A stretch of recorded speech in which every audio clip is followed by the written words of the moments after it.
नाजरीन अस्सलाम वालेकुम रहमतुल्लाहि व बरकातुहू। जब खून में शुगर बढ़ जाती है और शुगर का इखराज गुर्दों और मसामात से नहीं हो पाता तो गुदद गुदद जाज़बा जो होते हैं ये सोजिश नाक हो जाते हैं। और जिस मकाम पर शुगर का इज्तमा हो जाता है वहाँ पर फोड़े फुंसियाँ निकलना शुरू हो जाती हैं, जो बाद में ख़तरनाक ज़ख़म, फोड़े और बड़े बड़े कार्बंकल की शक्ल इख्तियार कर जाते हैं। और फिर हाथ पांव काटने के मशवरे दिए जाते हैं या फिर एंटीसेप्टिक एंटीबायोटिक अद्वियात के इस्तेमाल के ज़रिए फोड़े और जो फुंसियाँ होती हैं उनकी पीप को खुश्क करने की कोशिश की जाती है, जो कि बिल्कुल गलत है। और इन्हीं अद्वियात की वजह से मामला और बिगड़ जाता है और हाथ पांव काटने पड़ जाते हैं। इसका उसूल इलाज ये है कि गुदद नाकला का जो फेल होता है उसे तेज़ करके शुगर का इखराज कर दिया जाए, क्योंकि असल जो सबब मर्ज़ है वो तो शुगर है। और ये कैसे हो सकता है कि असल सबब मर्ज़ यानी जो शुगर होता है वो भी फिरता रहे और ज़ख़म भी ख़त्म हो जाए? ये नहीं हो सकता। लिहाजा मरीज़ का शुगर जो निकालना होता है ना, ये ज़रूरी होता है। और इस मकसद के लिए मैं आपके सामने 3 नुस्खे पेश करता हूँ। 2 नुस्खे तो खाने के हैं और एक लगाने के लिए नुस्खा है, मरहम का नुस्खा है। ये तीनों नुस्खे आप ना बनाकर इस्तेमाल करें।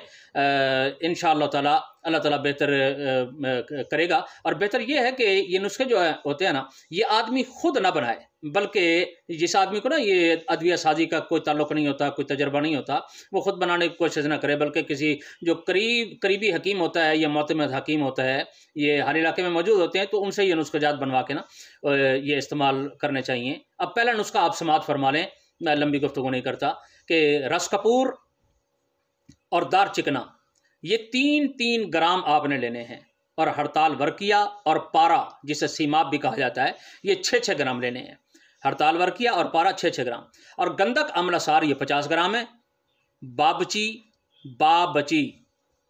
और ये राई ये आपने 120 ग्राम, यानी 120 एक लेनी है, 120 दूसरी लेनी है। अच्छा, ये मूली का जो पानी है, आबे मूली मुकत्तर, ये लफ्ज़ याद रख लें कि मूली का पानी और होबी मुकत्तर ये 500 ग्राम आपने लेना है। यानी मूली का पानी भी निकालना है, फिर उसे बाद में आपने मुकत्तर भी करना है। उसकी गाद, जो मूली के पानी की गाद होती है ना, वो इस दवा के अंदर नहीं आनी चाहिए।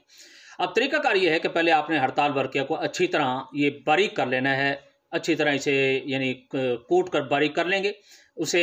फिर उसके अंदर ना रस कपूर और दार चिकना ये मिलाकर आप इसे तकरीबन आधा घंटा 1 घंटा खरल करें। अच्छा, ये दौरान खरल ना एक गैस सी उठती है, इससे अपने आप को बचाएं आप। तो अब ये जब ये खरल हो जाए ना, तो इनको आपने अलग रख देना है। अब आपने पारा लेना है और गंधक आमला सार लेनी है। इन दोनों को मिला के आपने तकरीबन 1 घंटा खरल करना है। ये इतना खरल करना है कि ये काले रंग की कजली तैयार हो जाए और इसमें चमक बाकी न रहे। जब ये तैयार हो जाए तो आप जो पहली वाली जो दवाएं आपने खरल करके रखी हुई थी था, उनको आपने ये दोनों को मिला देना है और इसे तकरीबन 15-20 मिनट तक आपने इसे खरल करते रहना है। खरल करने से ये होगा कि ये सारी चीज़ें ना अच्छी तरह मिक्स हो जाएंगी।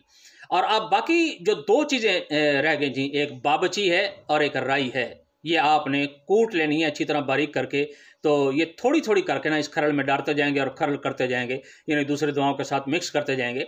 तो ये जब तमाम दवा ख़त्म हो जाए, मिक्स हो जाए, तो अब आपने मूली का पानी थोड़ा थोड़ा करके डालना है। जो मुकत्तर की मूली का पानी है वही डालना है।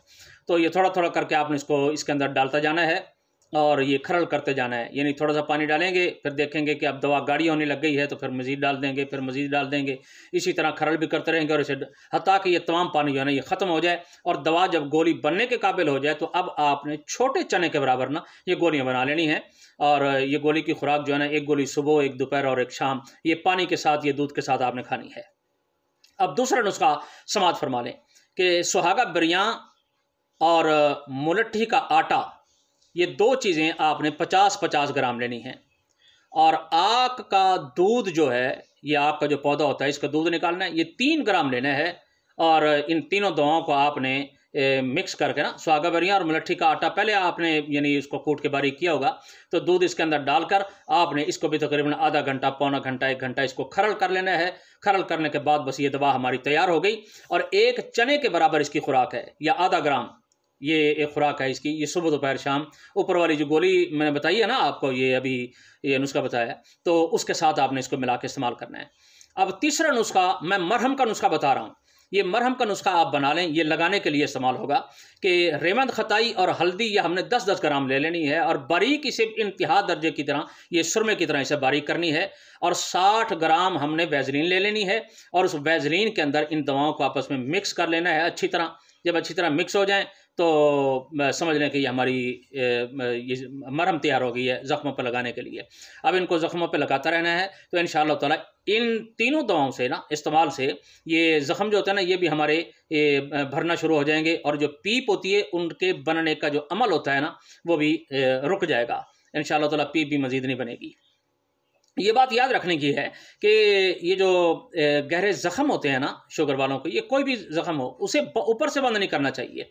उसे कोशिश करें कि उनके अंदर से गोश्त भरना शुरू हो जाए। और ये जो मैं नुस्खाजात आपको बता रहा हूँ, इससे इंशाअल्लाह ताला गोश्त भी भरना शुरू हो जाएगा और ये जो पीप बनने का अमल है ये भी ख़त्म हो जाएगा और ज़ख्म भी नहीं बनेंगे। इंशाअल्लाह ताला काटने की नौबत पेश नहीं आएगी। बस दुआ है कि अल्लाह ताला मुझे भी, आपको भी और तमाम उम्मत मुसलमा को शिफ़ाए कामिला आजिला मुस्तक़िला मुस्तमिरा अता फ़रमाए। अस्सलामु अलैकुम व रहमतुल्लाहि व बरकातुहू।